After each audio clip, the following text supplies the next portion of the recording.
Sapori di una volta? Ma che ne sai tu dei sapori di una volta? Se poi mangi sempre hamburger, patatine e ketchup. Oh, uè, non è vero, perché a me mi piace pure la cucina, mamma. Soprattutto quando fa un ragù. Un ragù?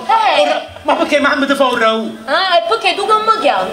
Senti, delle dispute che ci sono fra me e tua mamma sul ragù, adesso te le faccio ascoltare con le parole del grande Edoardo. Ascolta questa poesia.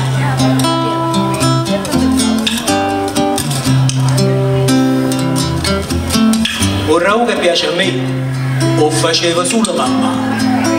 Ah, che mi ci scusate a te, ne parlammo per ne parlare. Io non sono un difficoltoso, ma lo mamma la miezza stu.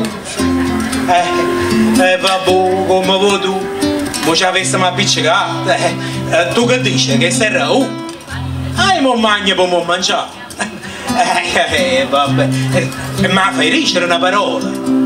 Questa è carne capo marola.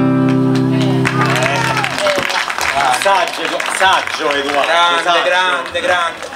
Peccato che non cantavo. No, invece mi ho sbagliato voi. E chi mi ricorda? Rimane una sua commedia, Gennarinella. Lui intonava questa bella canzone. Bravo. Ma tu vedi che cosa va a ricordare?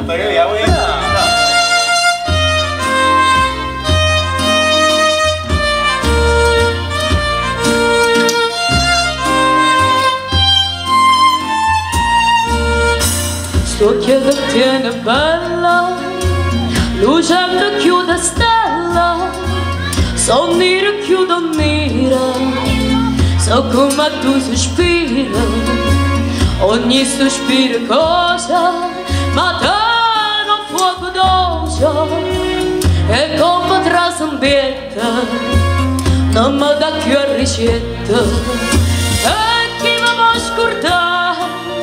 Occhio che ha ragionato senza parlare,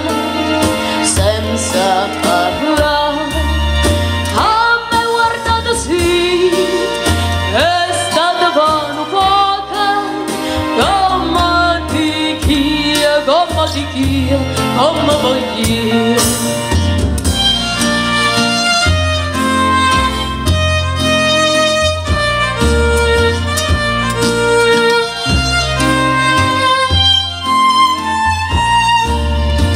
Ogni più splendente e l'ebena lucente, come una seta fina, solo occhi e concettina, sembra che lentamente ci trovo sentimento, perché c'è sta nuvezza che io sguardo la carezza, e chi mi può scordare?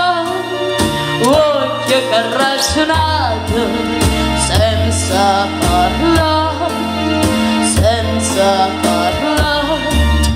a me guardato sì, è stata vano poca, come di chi, come